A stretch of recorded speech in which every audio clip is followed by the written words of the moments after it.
Habari za kutwa nzima mtazamaji wa Channel 10 popote pale ulipo, na kualika kwenye kipindi cha Tufunge Safari maalum kuelekea uchaguzi mkuu unaotarajiwa kufanyika Oktoba mwaka huu 2025. Mimi ni Esther Amandu Sizilamula, karibu sana. Na leo ninazungumza na Bwana Shabani Itutu, yeye ni mwenyekiti taifa wa chama cha ADC. Karibu sana Bwana Shabani. Asante sana. Na moja kwa moja kwa kuanza kipindi chetu, Bwana Shabani, hebu tufahamishe, unadhani nini jukumu la viongozi wa kisiasa katika kuhakikisha kwamba uchaguzi unakuwa huru na wa haki? Jukumu letu kwanza, viongozi wa siasa, ni kuhakikisha tunasimamia sheria za uchaguzi zenyewe ambazo zipo kwa mujibu wa katiba, na sheria hasa hizo ni tumeshiriki hasa kwenye kuziandaa kwa pamoja sisi na tume. Japokuwa kuna baadhi ya maoni pia yaliachwa, lakini nyingi tumeshiriki kuzijadili nao hadi kufikia hapo zilipofika. Pamoja na malalamiko mengi, lakini sisi tunasema kama ADC tunaingia kwenye uchaguzi, tutakwenda kupambana mbele kwa mbele, kitakachotokea tutakijua baada ya uchaguzi. Ndio. Sasa katika harakati za kunadi sera kwa wapiga kura wenu, mmejipanga vipi kuhakikisha kwamba wakati mnanadi sera hizo mnatumia kauli za kistaarabu ambazo hazitaleta vurugu, hususan katika kipindi hiki cha kuelekea uchaguzi? Asante sana. Pamoja na yote hayo, ndugu mwandishi, ni kwamba chama cha ADC kipo kwa mujibu wa sheria na taratibu za nchi na kinafuata katiba ya nchi na taratibu zote za kisheria. Kwa tunaamini kabisa vyama vyetu vya siasa tunapoingia kwenye uchaguzi mara nyingi sana huwa ni minyukano, lakini hatutaki minyukano ya matusi. Sisi kama ADC hatutaki minyukano ya kutukanana. Tunataka minyukano yenye hoja zenye tija dhidi ya wananchi. Hizo ndo tunazozitaka. Kwa tunaamini kabisa tukienda kuuza hoja zetu na sera zetu, na hivi tuko kwenye maandalizi ya ilani ya chama chetu, tunaamini tunaweza tukafaulu, kwa sababu tunayo ilani nzuri tunayoiandaa ambayo inakwenda kukizi matakwa ya wananchi na shida zao kuzitatua kwa haraka sana. Lakini tumeshuhudia katika nchi nyingi amani ikivurugika, hususan mara baada ya matokeo kutangazwa ya uchaguzi. Unatoa wito gani hususan kwa wapiga kura pamoja na mamlaka zinazohusika kusimamia zoezi zima la uchaguzi? Wito kwanza ni utoe kwa tume ya uchaguzi, wito ambao utakuwa ni kusimamia uchaguzi kwa haki bila kuvunja sheria. Wito wangu pia mkubwa ni kuhakikisha tume ya uchaguzi basi iondokane na yaliyotokana kwenye serikali za mitaa, kuwaingua wagombea na kuwakata majina kwamba hawajui kusoma na kuandika, na fujo mara nyingi sana zinaanzia hapo. Kwa sisi kama ADC tunawashauri tume ya uchaguzi temu hii waifuate katiba yetu ya Jamhuri ya Muungano wa Tanzania ambayo kwenye ibara ya 64 ndio imetamka sifa za mgombea. Sifa za mgombea ziko pale ambazo moja inasema awe na akili timamu, mbili awe hajawahi kuhukumiwa, tatu awe hajakwepa kodi na mambo mengine mengi yaliyo kwenye ibara 64 ambayo ndio inaongoza mgombea anaweza kuwa na sifa gani za kugombea. Lakini zile za kwenye kanuni ambazo unaweza tukamkata mtu na zinakinzana na katiba, basi tufuate katiba inavyosema kwamba zile kanuni zisiwe ni mtihani kwa mgombea, na zile fomu za kujaza zisiwe ni mtihani kwa mgombea. Mgombea ajaze fomu zake, na baada ya kujaza waifuate katiba yetu ibara ya 64 ambayo ndio imetoa sifa za mgombea wetu. Unazungumziaje ushirikishwaji wa wanawake ambao wako katika vyama vyenu katika uchaguzi? Ushirikishwaji kwa mfano nikiongelea kwenye chama chetu cha ADC ni mkubwa sana. Ndio maana unaona sisi hata makamu wangu mwenyekiti ni mwanamke, anatoka Zanzibar pale Bi Fatuma Saleh. Lakini pia naibu wangu anayetoka Zanzibar pia ni mwanamama, ambaye ukienda kwenye safu ya vyama vingine vyote ni vichache sana venye safu ya mwanamke pale mbele. Lakini sisi tuna safu ya wanawake kabisa, tumesheheni pale mbele. Kwa hiyo ushirikishwaji wa wanawake upande wa chama chetu ni mkubwa, lakini pia kwenye uchaguzi kwa sasa tumeona wanawake wengi wamejitokeza kwa ajili ya kuchukua fomu, ni kutia nia za kwenda kuchukua fomu. Kwa hiyo tunazidi kuhamasisha pia. Na hata wewe ndugu mwandishi, tunakaribisha sana kwenye chama cha ADC uje uchukue fomu, angalau uwakilishe jimbo la kule unakotoka, ukawa mgombea wetu. Kwa hiyo tunawakaribisha sana kina mama wote bila kujali mko taasisi gani. Tunawakaribisha sana. Ndio. Kuna hii taasisi ya kuzuia na kupambana na rushwa TAKUKURU ambayo jukumu lake kuu ni kusimamia masuala yote ya rushwa, hususan katika kuelekea uchaguzi mkuu na wakati mwingine wowote ule. Sasa nyinyi ambao mko kwenye vyama hivi vya siasa, mmejipanga vipi kusaidiana na TAKUKURU kuhakikisha kwamba haya masuala ya rushwa hayatajitokeza katika vyama vyenu, hususan katika kipindi hiki cha uchaguzi? Asante sana. Sisi kama chama cha ADC tuna mashirikiano mazuri sana na TAKUKURU, na ndio maana unaona hata leo tupo kwenye kikao cha TAKUKURU kwa ajili ya kuangalia mambo ya rushwa. na hata hapo tumetoa maoni yetu kama EDC. Moja ya maoni makubwa tuliyotoa ni kwamba TAKUKURU wapewe meno makali ya kukamata na kuweza kuwa na lock up zao ambazo ninaamini ukamataji sheria inawataja kukamata, lakini kuwa na lock up zani kama lock up, sababu sije kuziona zisiwe lock up za siri. Kama ni lock up basi zionekane kwamba zile pale ni lock up za TAKUKURU. Kisha kukamata pale utakuta kuna watu wako pale watakuandika maelezo na zeni utafunguliwa mashtaka kwa mujibu wa sheria. Lakini hii ya kuanzia paka polisi ndio waandike mashtaka wakati kesi umekamata TAKUKURU inachelewesha sana kuziandaa kesi za rushwa. Kwa tunataka sana tupambane na rushwa, na huwezi kupata viongozi wazuri kama hujapambana na rushwa. Ndio maana sisi ADC tunapiga vita sana rushwa. Rushwa ambayo tunaamini mkizubaa mnaweza mkawapata viongozi wehu au vichaa, kwa sababu kama rushwa inatumika anaweza kapita kichaa au mwehu akawa kiongozi. Kwa mwisho wa siku huyo mwehu anaweza kaamua leo watu wote walale mchana wasifanye kazi kwa sababu mmechagua mwehu kwa sababu ya njia za rushwa. Kwa sisi kama ADC tunasema kwamba tunashirikiana na TAKUKURU na tutafanya nao kazi pamoja kuhakikisha rushwa ndani ya chama chetu haiwezi kusogea kwa sababu ni adui wa haki. Vijana, idadi ya vijana ni kubwa sana na wanahamasishwa kushiriki kupiga kura, kuwania nafasi za uongozi. Unalizungumziaje kundi hili la vijana? Vijana sisi kwetu tunao, na ndio maana tuna jumuiya ya vijana ambayo ipo nchi nzima, lakini vijana wengi bado ni waoga kama walivyo upande wa kina mama. Kwa tunazidi kuweka hamasa kwamba uongozi ukishatimiza umri wa miaka 18 au 21 kwa mujibu wa katiba unaweza kugombea nafasi yoyote. Kwa tunazidi kuhamasisha vijana ili waingie kwenye chama chetu, na hasa tunataka hiyo nguvu kazi ambayo imeachwa. Sababu iko nguvu kazi kubwa sana iko mtaani, wamaliza vyuo wako mtaani hawana kazi, na sisi tumesema kama ADC vijana itakuwa nguvu kazi yetu, na tutakaposhinda urais tumeamua kutengeneza mazingira mazuri ya kilimo ili tuweze kupata viwanda na waweze kupata ajira, sababu tunaamini serikali peke yake haiwezi kumaliza kuajiri watu ambao wako mitaani. Kwa tutajiingiza sana kwenye kilimo, kuhamasisha watu walime sana, sababu kishalima mazao yale yataenda viwandani. Kwa mfano kama pamba, zao la pamba limekufa.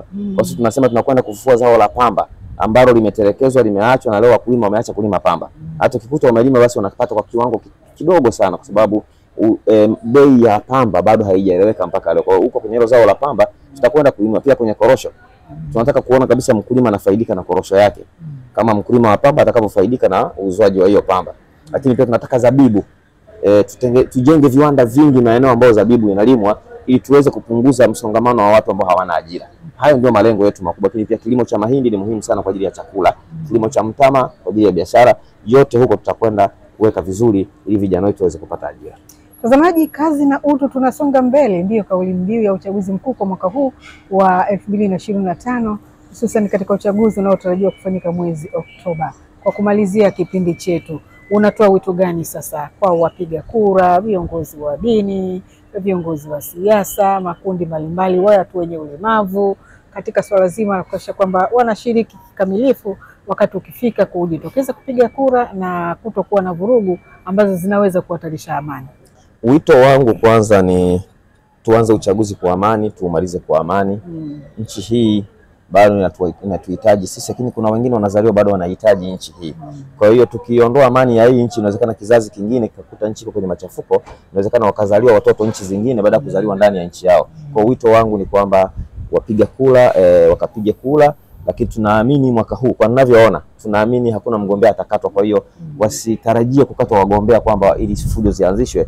Tunaamini tutakwenda vizuri na tutamaliza vizuri, lakini mwisho wa siku tuiombe tume kusimamia haki, na hiyo haki ikisimamiwa vizuri, naamini uvunjaji wa haki hauwezi kupatikana wala uvunjaji wa amani hauwezi kupatikana. Kwa hiyo jukumu letu sisi kama viongozi wa vyama vya siasa ni kuhamasisha amani, ili uchaguzi ukipita basi amani ya nchi yetu iwe imebaki na tamaraki, watu waweze kufanya shughuli zao kama walivyokuwa kabla ya uchaguzi.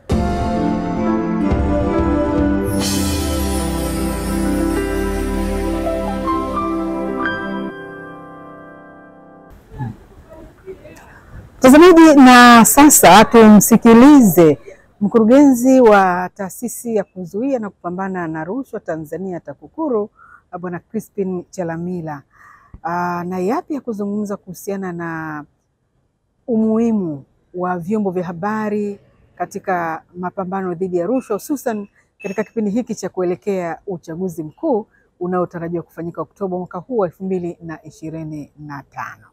Kupitia nyanja hizi, vyombo vya habari vinaweza kuelimisha kuhusu athari za kupokea au kutoa rushwa wakati wa uchaguzi na umuhimu wa kuchagua viongozi bora kwa misingi ya sera zao, na si kwa misingi ya zawadi au hongo.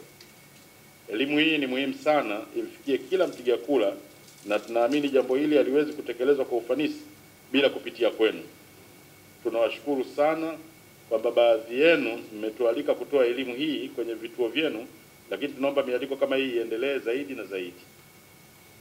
Pili, katika mazingira ya kisasa ya kidijitali, vyombo vya habari vina uwezo mkubwa wa kufikisha taarifa sahihi na kwa haraka sana kwa wananchi, na hivyo kusaidia kufikisha elimu dhidi ya vitendo vya rushwa katika uchaguzi. Ni matarajio yetu kuwa kupitia warsha hii na kwa makubaliano ambayo tutayafikia, tutaweza kuwafikia Watanzania wengi zaidi na kuwaelimisha kuhusu madhara ya rushwa katika uchaguzi ili washiriki kuikabili. Tatu, kupitia uandishi wa uchunguzi, waandishi kutoka katika vyombo vyenu vya habari wana nafasi ya kipekee ya kuchunguza na kuripoti matukio yenye viashiria vya rushwa katika mchakato wa uchaguzi. Kwa kufanya hivyo, itasaidia kuhimiza uwajibikaji na kuwafanya viongozi, wagombea na taasisi zinazohusika na uchaguzi kuwa makini na kutekeleza majukumu yao kwa uwazi.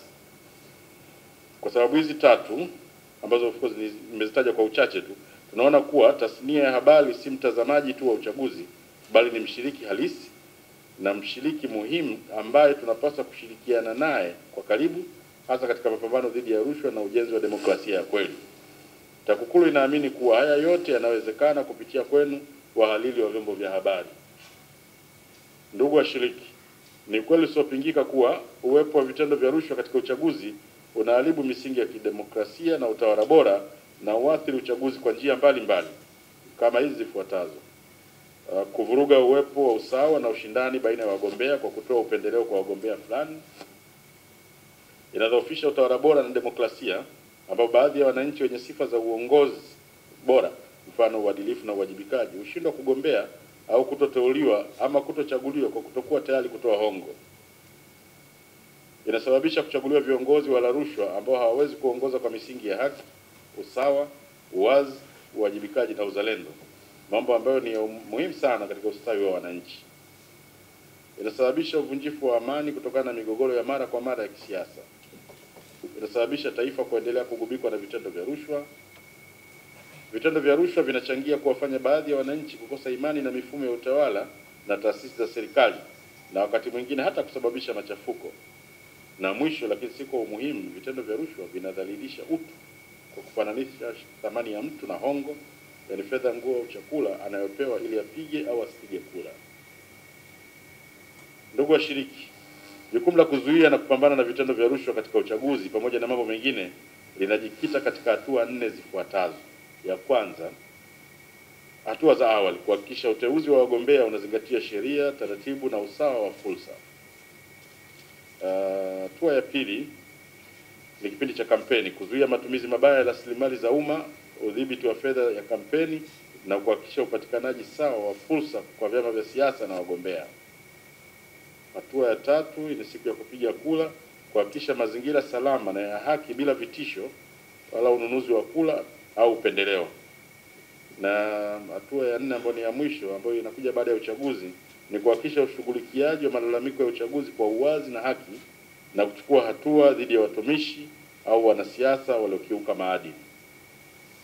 Ndugu washiriki, pamoja na kujadili namna ya kuzuia na kupambana na rushwa kwenye uchaguzi, imekusudiwa kuwa warsha hii itumike pia kwa masuala yafuatayo: mosi, kujenga uelewa wa pamoja kuhusu viashiria na vitendo vya rushwa vinavyoambatana na uchaguzi; na pili, kubadilishana uzoefu na mbinu bora za kukabiliana na tatizo la rushwa katika uchaguzi. Ndugu washiriki, tayari serikali imechukua hatua kadhaa kuhakikisha kuwa uchaguzi ujao unakuwa huru na wa haki na usiogubikwa na vitendo vya rushwa kwa kuchukua hatua mbalimbali, ikiwemo zifuatazo: a, kuanzisha Tume Huru ya Taifa ya Uchaguzi INEC; b, kutunga sheria ya uchaguzi wa rais, wa bunge na madiwani ilitungwa mwaka 2024; c, kuboresha sheria ya kuzuia na kupambana na rushwa sura 329 ambapo sasa ina kifungu kinachotoa adhabu kwa makosa ya kujihusisha na vitendo vya rushwa katika uchaguzi; na d, kuiwezesha TAKUKURU ili kwa kushirikiana na wadau wengine iweze kuzuia na kupambana na rushwa katika uchaguzi. Warsha hii ni sehemu tu ya uwezeshaji huu.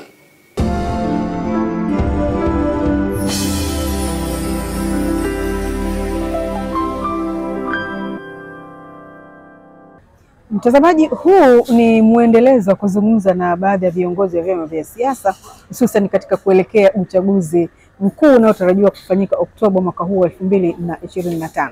Na leo nimezungumza na Bwana Shabani Itutu, yeye ni mwenyekiti taifa wa chama cha ADC, na tumezungumza mengi kuhusiana na masuala mbalimbali katika kuelekea uchaguzi mkuu, na amejinadi hapa namna gani ADC ilivyojipanga kushiriki kamilifu katika uchaguzi huu mkuu ambao wananchi ni wakati ukifika basi mjitokeze kuweza kuchagua viongozi ambao mnaona wanafaa na wanaweza kuwaletea maendeleo. Mimi ni Esther Amando Sezelamula kwa niaba ya mwenzangu Shaaban Abdalla, nasema asante na tukutane wakati mwingine katika kipindi kinachofuata. Hii ni Tufunge Safari. Asante sana na kwaheri.